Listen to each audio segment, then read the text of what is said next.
literacy.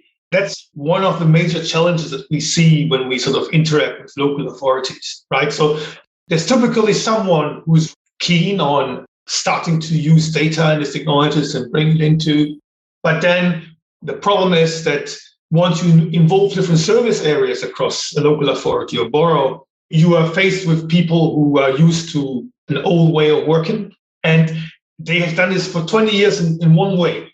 And suddenly you bring in new data. They don't have the bandwidth, they don't have the understanding sometimes, or the skills actually, to leverage this new technologies and data that's coming out. And so what really needs to happen is that you are able to skill up the workforce or provide the capacity within a local authority to actually leverage these new tools and data. Only then adoption will happen. Hi, Smart Community friends. In this episode of the Smart Community Podcast, I have an excellent conversation with Alex Gluhak. Alex is an experienced technology leader and evangelist for the Internet of Things, or IoT, and its application to smart cities and communities. He is also the CEO and founder at Urban Data Collective, whose mission is to democratize access to real-time urban data. In this episode, Alex begins by telling us about his background as a telecoms engineer in Germany, his passion for travel and working with people from different cultures, before sharing with us a bit about his startup, Urban Data Collective. Alex then shares what a smart community means to him, why he believes data is so important in smart communities and how it affects decision-making, before telling us a bit about some of his favourite projects that he's been working on. Alex then discusses some use cases of IoT, Internet of Things, used in some of his projects, and the technology component that is involved in opening up datasets. And we also discuss the importance of upskilling people to allow for new ways of doing things in our workforces. We finish our chat discussing the emerging trend of more self-sufficient cities. As always, we hope you enjoy listening to this episode as much as we enjoyed making it. Welcome to the smart community, smart regions, smart towns, and smart cities. It's where we live, work, and play. With smart communities, the future starts today. Big data, smart mobility, emerging trends galore. The Smart Community Podcast is what you're looking for. Good morning, Alex. How are you today? Thanks, I'm very well, Zoe. Thanks for having me. How are you? I'm doing well. I'm very excited to have you. And we were just discussing, I think, this is a long time coming, which I'm excited to have you on the podcast and have this conversation with you. Yeah, great. Well, thanks so much. Really. Yeah, no problem. Let's just jump straight in. And can you tell us about your background and what you're passionate about? Okay, so I grew up in Germany and started my life as a telecoms engineer and researcher. And obviously during my studies, I discovered some passion for travel, working with people from different cultures. I spent time working and living in different places, such as US, UK, Japan, Ireland, and ended up settling in the UK. And I also had a few short research trips to Australia. But 2006, I started to work on a concept called the Internet of Things. And at that time, it wasn't really known as that. It was known as wireless sensor networks, RFIDs, and so on. So enabling technologies that actually make up the Internet of Things of today. And throughout the last 15 years, I had also the chance to collaborate a lot with different researchers across Europe and European research projects, which allowed me to travel all over Europe and work with people from different countries and also attend conferences all over the place. And I was lucky really to ride the whole IoT technology wave from early research to prototype, pilots, mainstream adoption now. And obviously I sort of followed the cycle initially from academia, then to research and companies, and then innovation centers like the Digital Catapult. And now I sort of plunged into my own startup, Urban Data Collective, together with my co-founder, Sarah. So we started it off last year.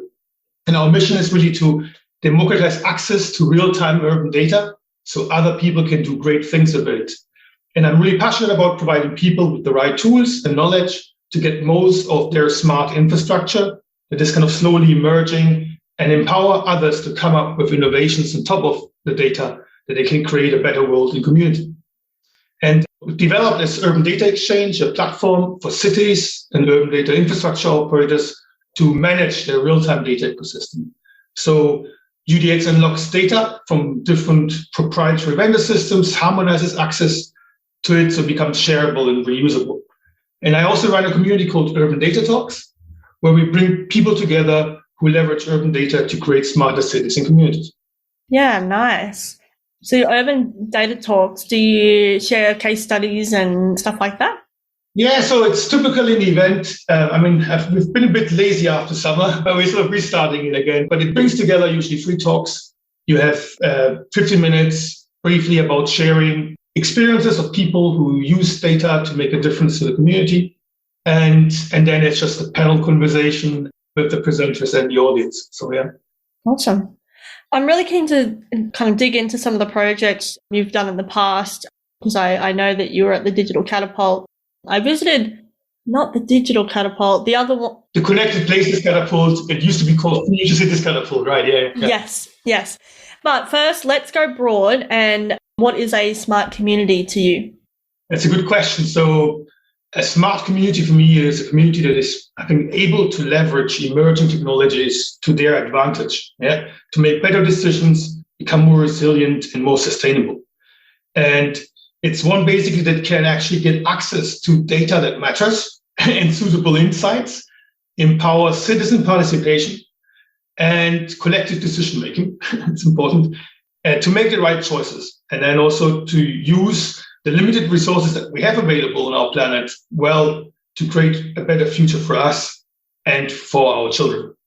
Yeah, nice. I like that. And I also think that bringing in some of those bigger future thinking ideas really makes it, I guess, real again, and that it's not just something separate to the side. Because I think if we're not in this space, we might go, oh, smart city or smart community, that's just like some technology thing that's happening over here. But actually, it's about the future of our communities. And I mean, the now as well, because we need to act now to create that future. And I also think that we have so much opportunity now to shape what that future looks like. Like you said, that collective knowledge and that collective decision making and people being able to input. Now more than ever, I think we have the opportunity to be able to do that. Maybe not in every country, but we're working towards that. But in a lot of countries where we're able to input into that decision-making process, I think that's really important, and empower the community to be able to do that as well. Yeah, so I think you captured it well there. All this together, I think, makes the community smart in the end, hopefully. And the point is really like trying not to iterate too many times to get it right? So because the more you iterate, the more you waste. So I think if you have the right knowledge, the right insights available to you, you hopefully make the better decisions. Mm-hmm. So you're a data person, and I am a newly minted data person. I've just finished my Master's of Data Science. Hey. And I really shouldn't, boast about that on my own podcast, but I just got my graduation certificate today, actually. Well done, congrats. Thank you. So I'm excited. So I'll have to have some champagne later, because it is 6 p.m. here. It is not 8 a.m. where you are. But I guess the reason I'm saying that is because I wanted to, I'm an engineer by background, and you came from that academia sense, and now you're moving into the startup lens. From a data perspective, how important, and I mean, this seems like a fairly obvious question, but for you, why is data so important? And I guess the skills required to analyze data and use data and all those type of things, why is that so important in our smart communities? Yeah, good question. So so I think I actually wasn't engineer background, so I came from more the infrastructure element and lens as well. So the comms, the sort of networking, right? So this is where I started off. And obviously, the Internet of Things, which is now actually a way of connecting the real world to the digital world, right? So it's about collecting context or data, what's happening in space, and then making it actionable to kind of computers, machines, and also people, right? So, and I think there's a long tail, right? So you start off with observations and measurements at the edge, and then you need to contextualize them into like an environment where they're collected in and what it means, right? And that's already a complicated process. to make sense out of it or to be able to derive then a relevant action. So how can you actually use this data now as actionable insights? That's sort of like a challenge in itself. And then a big challenge again is like, can you also automate decision making and so on? And for this, you need to be confident that things that you observe are the things that are the real things and so on. So there's a whole long, I guess, initial infrastructure becomes a data play, and then it becomes a lot about getting data into like information or knowledge that you can sort of then exploit to actually make a difference. And this is why it's important generally. Yeah. Yes, and I threw that question at you, and I think you gave a brilliant answer. And I think even just explaining that complexity of data is like, even just, there's so many forms of data, so many forms of different things. You make so many decisions about so many different things. Every time we do something, it's making data points, and some of that's valuable and some of it's not valuable. And so in our smart communities and our communities in general, we need to work out what that is, because we only have so much. You're talking about waste earlier.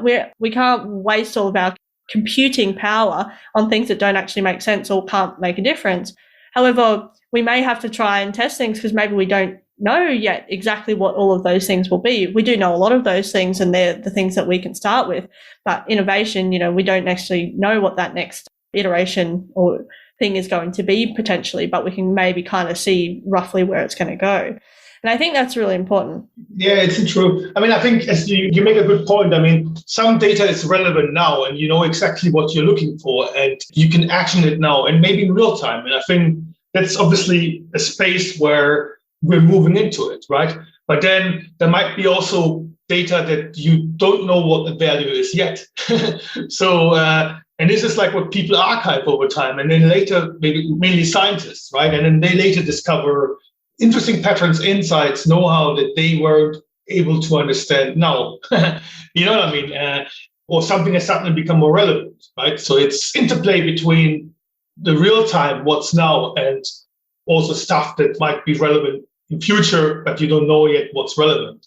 Yeah. I was just going to say, like, temporal things, like maybe back in the day, I'm trying to think of a good example, but I can't. I normally go back to building bridges or roads or something. But, you collected all this data, you might archive it, but then maybe you did the same thing maybe 10 years down the road, and actually you could see maybe the same patterns are there. Maybe you do things faster, but actually this takes this long and this takes, the equivalent amount long time or whatever the case is. But then you can actually look at things that over time, technology or efficiencies have helped us to improve by this, and maybe that's a cost saving. So then you can actually then predict future things, or you can say, well, actually that's the return on the investment of this particular technology, or maybe it's a tool, or maybe it's a new skill or something like that. And I think councils, a local government in particular, and all governments, I suppose, and everyone looking to make things more efficient, more effective, and spend less money, I think that's really key. And I think that's where there's lots of opportunity in this space, because we may be starting at a base where we're not measuring and monitoring now. And so the start is actually to start doing some of that, so that we can actually measure and say what the efficiencies will be, etc. You're right. So you're recording actually now a ground truth, right? and then it's about, like, later when you introduce interventions, you can then understand, is it actually then improving this bottom line, right? That I sort of recall it. And I think what you need to learn now is obviously to move this into, let's say, a 21st century or software world. This means, like, you can quicker iterate with policies, right? So you can make, when I say agile policy making, where you sort of might, let's say, if you want to reduce the traffic on the street, right? You can start playing with maybe the traffic light phasing, right? Will this make a difference? And if I time them different times, will it improve air quality, right? Or you could, for instance, introduce other interventions, such as, like, okay, and I've seen this in other places effectively, that on certain days, only certain people with certain number plates can actually go into a city. But then you can actually see, is there an effect, or vary the speed limit? Is there an effect? And then based on that, you can actually say, yeah, it made a difference, and let's sort of keep this as a law or policy for longer, right?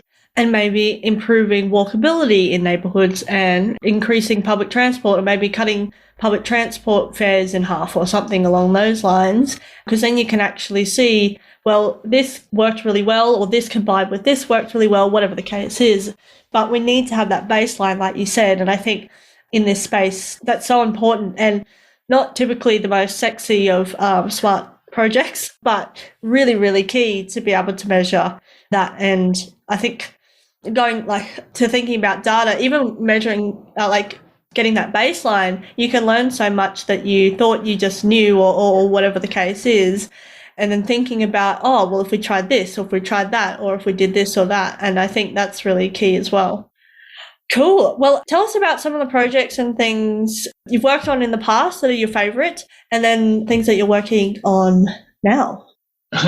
Good question. So, let's roll it back a little bit, right? So I think it's quite an interesting take. So actually, being a technologist, right, I sort of took me some time to get into smart cities and communities.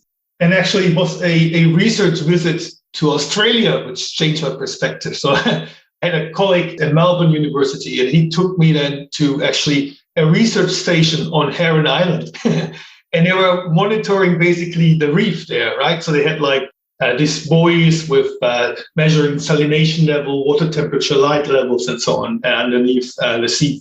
And obviously, it was a great place to be to start with. But when I came back to Europe, I really got inspired by, hey, people take this tech in the wild and do stuff with it. And I was used to just, do experiments in the lab, right? So I said, okay, we need to do something about it. And just about 2010, this time frame, we sort of took this to the next level. We said, let's take this into the wild. And obviously, we don't have a reef in Europe, but let's try this technology in the city.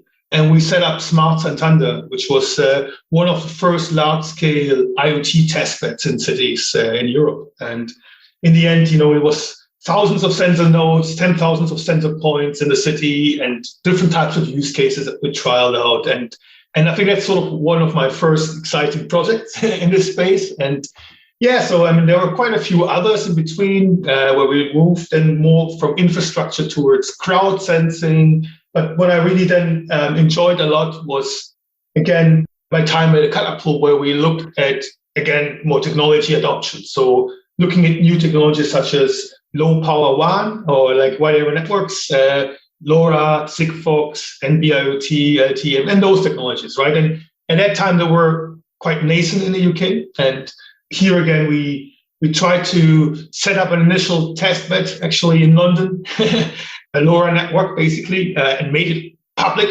basically to interested startups and companies to work on. And we sort of rolled this out as well across other places of the UK. Again, the early days, but obviously more and more now people are familiar with these technologies and obviously are leveraging them now to create parts of smart cities and so on. And that's interesting. And as part of these programs, we try to also, because those infrastructures were in cities, we try to involve local authorities to put forward challenges that can be tackled with this technology, and then startups respond to those challenges and then provide a solution that obviously they first tested and piloted and later scaled. That was quite exciting. So part.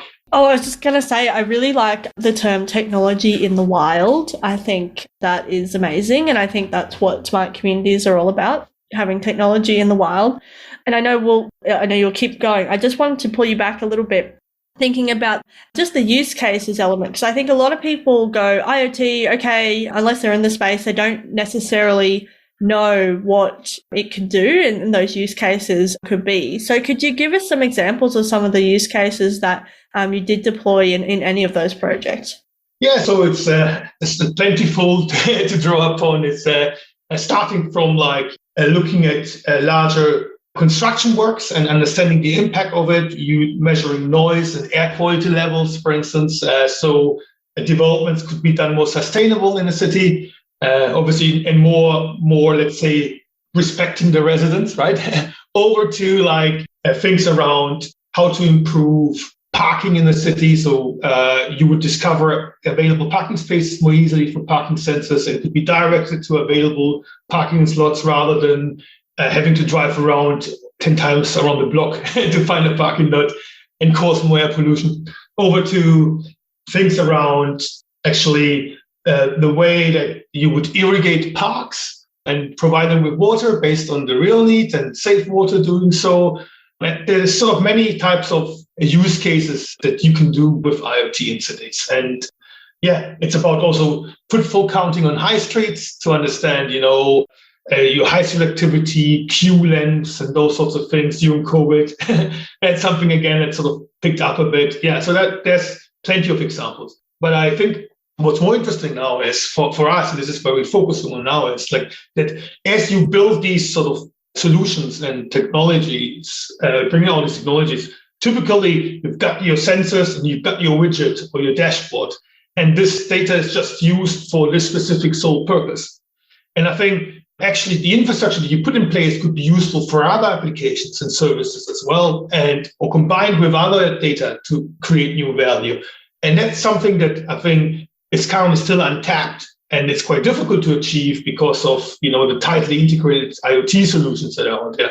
So what we're trying to do now is really can we open up those different systems that are slowly emerging, be it IoT or other urban systems, get the real-time data out in a shareable way, and then let others to do new things on top that can be useful to them. And just an example, so one of the kind of recent sort of core themes that we work on is around real-time data is around supporting cities towards the journey on net zero.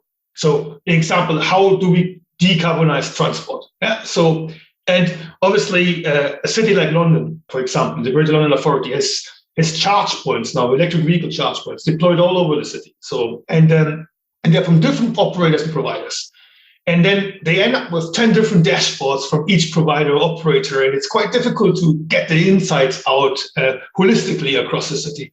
So basically, and they are asking them, give me your data. And some give them a spreadsheet. Some others give them a proprietary API, and it's a mess. So what we're trying to do is actually interfacing with those different deployed systems, getting real-time data out so they can actually use this now and get a holistic view to understand the demand and predict future demand.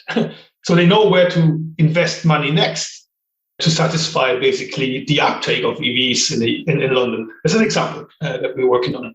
And again, if you think of bringing technologies together like EV chargers, park and rides, or even smart parking sensors, for example. So currently, if you're sort of parking on an EV charge point, but not charging, you actually don't know if there's someone blocking this place or not. And by combining these two information, you can actually create more contextual awareness. You know if someone is actually parking and charging or not, and occupies the space or not. So you can use this information for better enforcement, and also for allowing advanced reservations and so on, better basically space management. We've got a project now with Transport for West Midlands, which is like a urban infrastructure operator, where we combine this. And during daytime, they use then chargers at park and rides for commuters. Yeah. And during nighttime, we can now serve the same infrastructure, offer it to local residents to recharge their car. Yeah. So that's another example where those things are coming together and where you can start combining across and create new use cases on top. No, I like that. And it's like reusing that infrastructure. It's like sweating the assets, which I think is really key. And, that's a parking example and EVs, but you can then use that same kind of principles for other things like sporting fields that get used for football during the day and whatever else at night, or school during the day and whatever else at night. I wanted to ask you about opening up these kind of data sets. Obviously, there's a technology component to that, but what other components? I'm thinking like contractual, there's maybe a business rule or a policy or something that needs to go in place. So, and it's a great example where it's not a technology problem, there's just a technology problem. There's all these other layers, so you need these other heads involved when we're talking about the stuff, right? You're really right. So sorry, I was focusing maybe currently on data harmonization, getting it all in the same form and shape and getting it out. But you're right. So want to share your data, you have to think about data licenses, right? So basically, or data sharing agreements, right? So obviously, if the data is owned by public sector or the systems are owned by public sector and data ownership is with them, it's more straightforward. Often they have some open policy or open data policy, and you can share them under open data licenses. But if you want to get data from the private sector, for instance, or share more sensitive data, then you need to govern and have some rules in place to support adequate sharing mechanisms. And here you want to restrict maybe who can see the data, how this data is being used later, for specific purposes, or can I store this data or not? Can I create IP from this data or not? Who owns the IP? All those sorts of things need to be reflected. And that's something that we actually provide as a feature in our Urban Data Exchange. And then on top of it, you then think about, okay, actually, I might want to use this data to create a commercial service, but I want to make sure that this data is available there in the future as well, and that this data is reliable. Otherwise, I might not be able to have a viable business.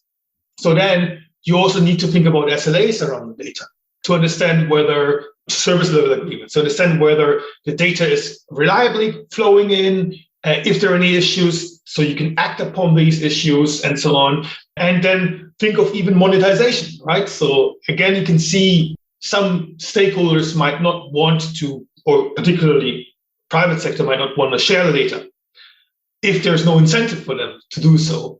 But if there's an opportunity for them to monetize some of it, then it becomes potentially a viable proposition for them. And then they would open up as well. And again, that's another layer to the whole thing, right? So it's really like slowly building blocks for what I call the urban data economy. Yeah? Yeah, I think that's really key. And obviously, depending on what it is and who owns it and all that type of stuff will change a lot of those things. But those conversations need to be had if they weren't happening at the very beginning, they need to happen yesterday. And I think that's one of the key things within smart cities and communities. It's not just, we put this technology in and we're doing this. It's who owns that data, how sensitive is the data, so privacy, those type of things, security, there's so many layers. I mean, it also makes it exciting too. I think there's the curious people just flock to this space because there's not necessarily there's definitely not a one size fits all, but sometimes there's actually not even an answer. Now you have to find the answer as well, which I think is really key and fun. Yeah, that's true. So, some interesting examples, like you can see already this sort of data economy at work. For instance, the GLA, which is the Greater London Authority, they purchase data actually from mobile network operators and also from MasterCard to get a better understanding. So from mobile operators, they can get an understanding of how people move in the city and what they do in the city, right? And then MasterCard gives economic transactions happening in the city. And that was quite an important thing for them to sort of now during the last 2 years, looking at the economic recovery on the high street, right? How can this data provide value? And obviously, they weren't given this data for free from those organizations, so they had to pay something for it. But it provided value to them, and this is sort of what unlocked this exchange of data, right, between those organizations. And I think you'll see more and more examples in future, like data from electric vehicle charge points is another example, which will become more important, and transactions around it might emerge, right, and so on. So yeah, just a few thoughts. Yeah, it's important, I think, and knowing that, all of this stuff is data, and I think sometimes we don't even think about it when we're using, cards and things. And I think in the future, in terms of people's literacy around what is and what isn't data and what's valuable and what's not valuable and what's personal and what matters to me, I think is going to be really important. And that's why it's so important to have these conversations now as well.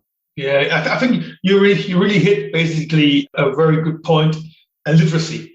And that's one of the major challenges that we see when we sort of interact with local authorities, right? So there's typically someone who's really sort of keen on starting to use data and these technologies and bring it into.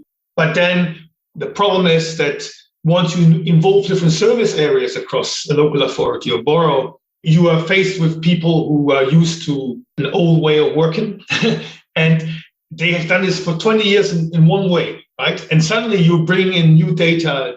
They don't have the bandwidth, they don't have the understanding sometimes, or the skills actually, to leverage this new technologies and data that is coming out. And so what really needs to happen is that you are able to skill up the workforce or provide the capacity within a local authority to actually leverage these new tools and data. Only then adoption will happen, because otherwise, it becomes just an interesting concept, a shiny thing. But putting it to use is something very critical. You need to change how you make decisions in the council. You need to make sure how your workflow changes and adapts to it.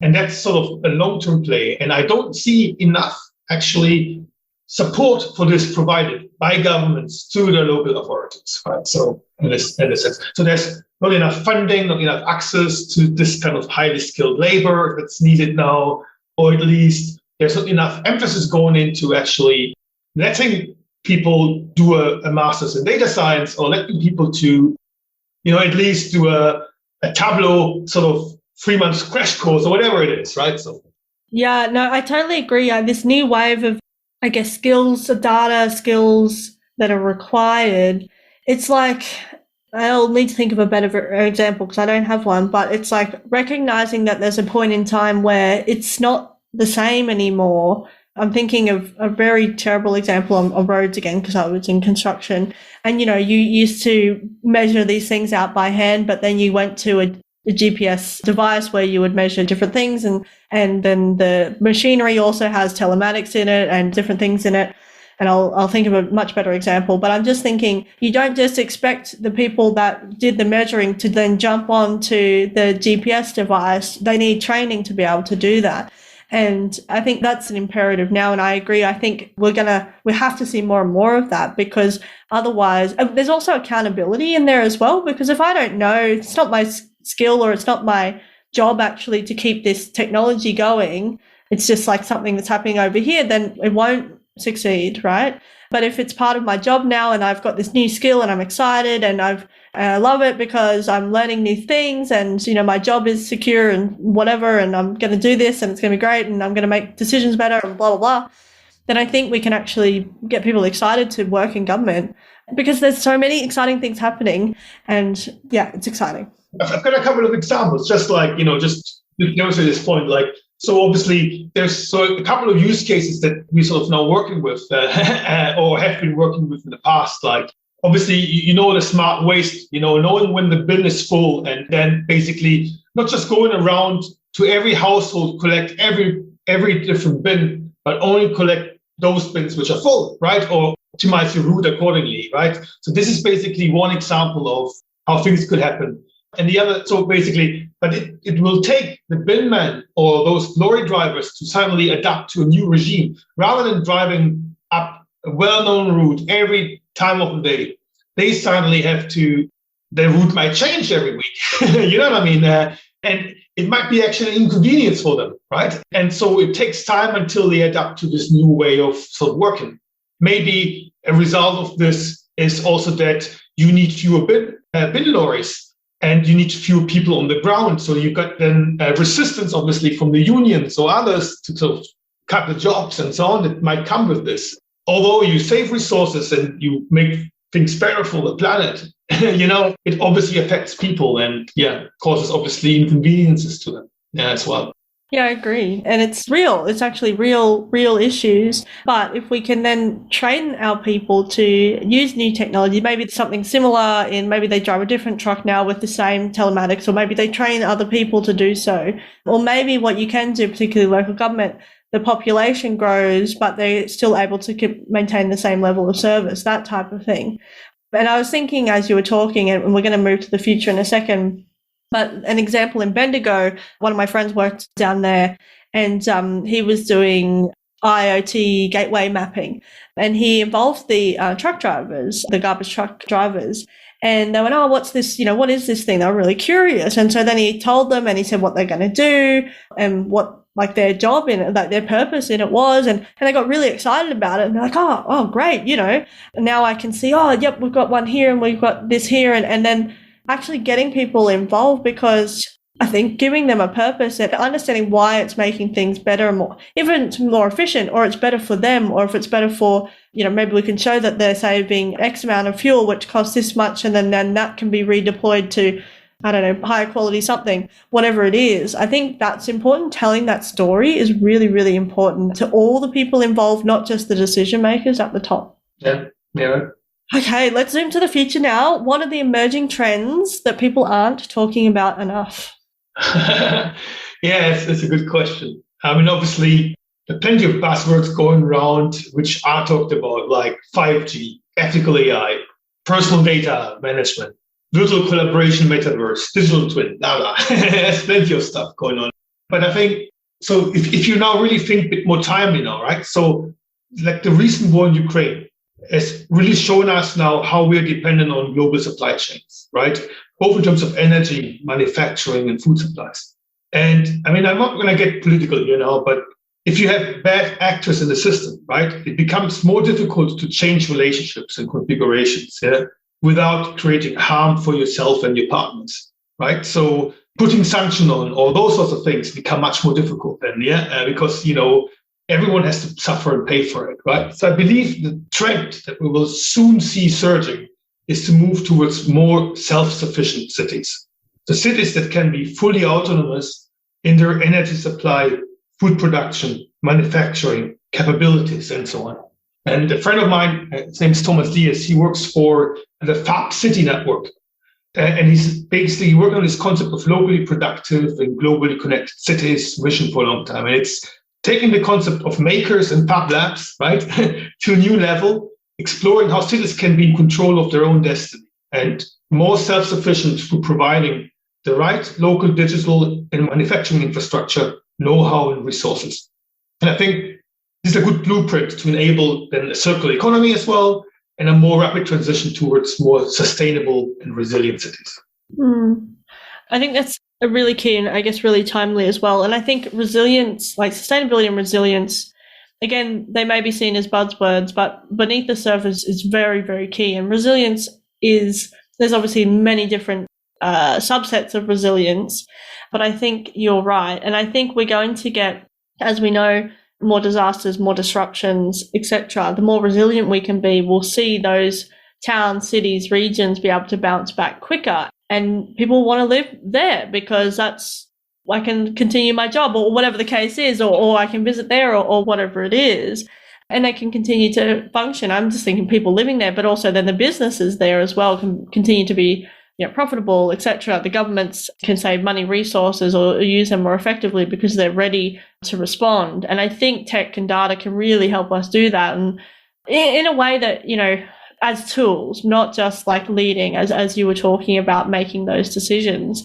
And I think particularly like an IoT network, for example, and we can know things faster than we would ever know before because we've got the data that was never available before. But we need people with those skills to be able to go, yes, maybe we could do it with that. It's not a textbook, right? You have to actually just think about things a bit differently. And I think that's important. And we want those people within government. Obviously consultants are fabulous as well, and we can help government to do that, but we want to embed those people within government as well. We want them to stay there and then continue to build other people around them, which is important too. Sure. Well, Alex, it's been so great to have you on the podcast. I better let you start your day. Thanks for coming on to the pod. I've had a really great conversation. I think we need to chat again for sure, and I've made a lot of notes around different things that you're doing and different people that you've mentioned as well. And yeah, thanks so much for sharing. I really, really enjoyed that. So thanks for coming on. No, thanks, Zoe, for having me. Obviously, whoever wants to connect with me, feel free to ping me on LinkedIn. Also, if you're interested in urban data, you can join our Urban Data Talks. It's a meetup group. Just go to meetup.com, Google urban or search for Urban Data Talk and sign up. It's online. So yeah, hope to see you in one of those meetings. Awesome. We'll put all the links in the show notes, and you've answered my question about how people can connect with you. So we'll put all those links in the show notes as well. And yeah, thanks again for coming onto the pod. And I really look forward to our next conversation. Okay, same here. Enjoy and celebrate in style as well your graduation. Thank you. I will. No one needs to tell me how to celebrate, as my friends would say. Thanks, Alex. Talk soon. Bye-bye. Bye.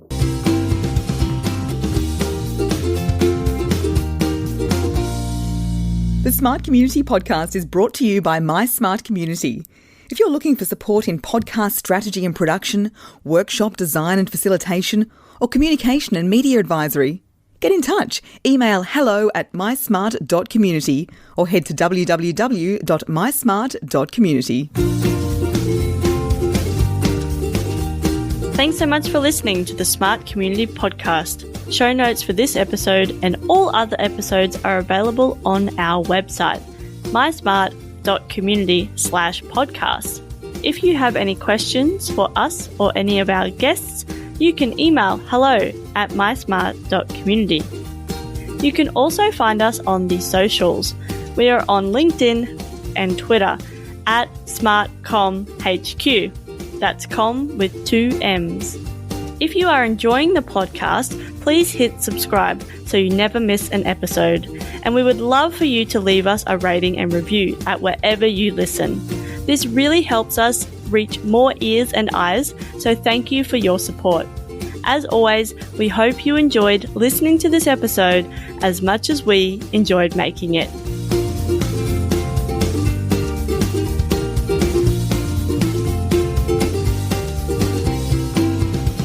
The Smart Community Podcast is what you're looking for.